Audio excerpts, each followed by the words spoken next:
지금 내가 너무 슬퍼하는 게 아닐까? 내가 왜 이래야 돼? 나만 억울해. 이런 감정 드실 텐데 충분히 그러실 수 있는 거고요.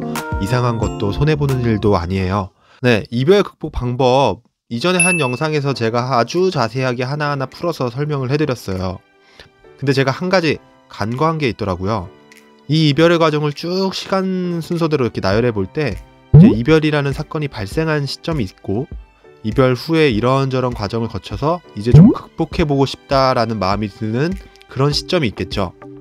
그런데 그 사이에 한 가지 시점이 더 있다는 사실을 그 영상에서는 말씀을 못 드렸던 것 같아요. 그러니 오늘 영상을 보신 뒤에 그 영상까지 보시게 되면 아마 더 도움이 되실 거예요. 그 한 가지 시점이 바로 이별 직후입니다. 이별 직후에 당신에게 일어나는 변화가 무엇이었나요? 라고 물어보면 거의 대부분이 이제 혼란스럽다, 허전하다, 슬프다, 착잡하다, 뭐 이런 감정의 변화일 거예요.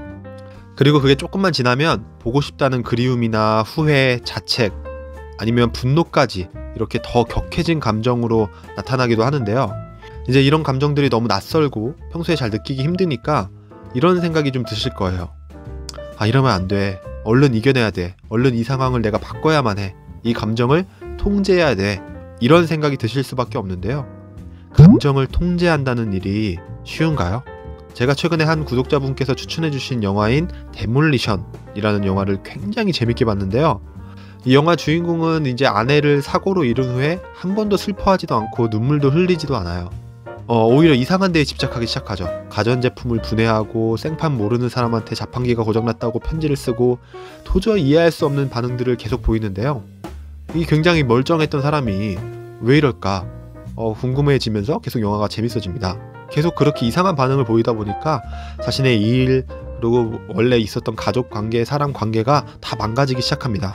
그러다가 결말에는 어찌저찌 해서 자신이 그동안 슬픔을 외면했고 아내를 많이 사랑했다는 사실을 그동안 부정해왔다는 거를 이렇게 받아들이게 되는데요. 그 과정이 굉장히 참 가슴이 아프고요. 나라면 어떻게 할까? 저런 슬픈 일, 저런 무서운 일을 내가 감당하기 어려울 때 나도 저렇게 회피하지 않을까? 이런 생각도 들게 하더라고요. 진짜 보고 나서 한 일주일 정도를 굉장히 좀 먹먹했던 것 같아요. 감정 인식이나 감정 표현이 좀 무디거나 어색하신 분들은 꼭 한번 보시기를 추천드립니다. 본인 안에 있는 어떤 깊숙한 곳에 있는 어떤 거를 탁 건드리는 게 있을 거예요. 어쨌든 이 영화에서 말하는 건 이거예요.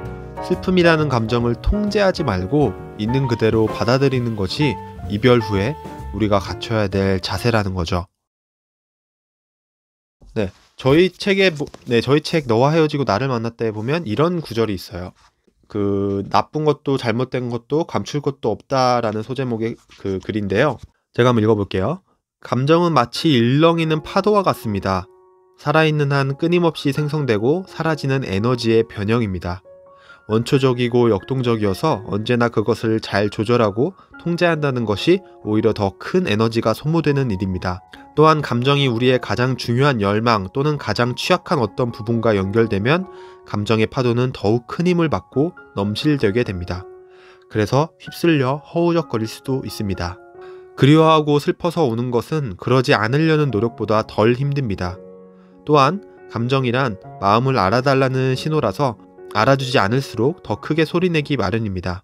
네, 여러분, 감정은 무슨 시험 점수처럼 내 능력을 사용해서 조절하고 통제하고 좋은 결과를 내야 되는 게 절대 아니에요.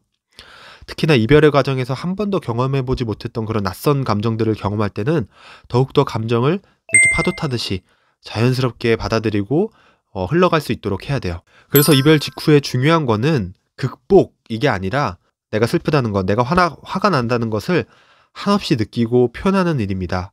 그게 어떤 방식으로 되었든 처음에는 낯설고 힘이 들지만 결과적으로는 그게 이별을 잘 통과해서 내 일상을 회복하는 빠른 길이 될 거예요. 마지막으로 같은 그 글에 있었던 내용 짧게 읽어드리면서 마치도록 할게요.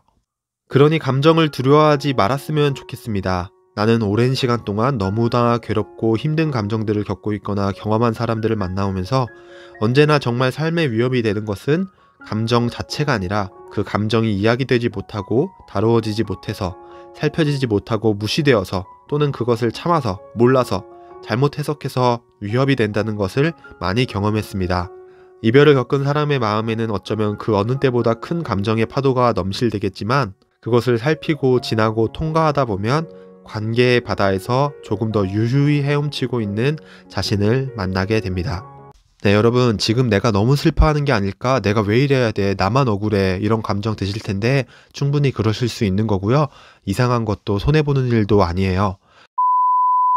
네, 오늘 영상이 좀 도움이 되신 분들은 구독과 좋아요, 알림 설정, 그리고 댓글까지 꼭 부탁드려요. 그럼 안녕히 계세요.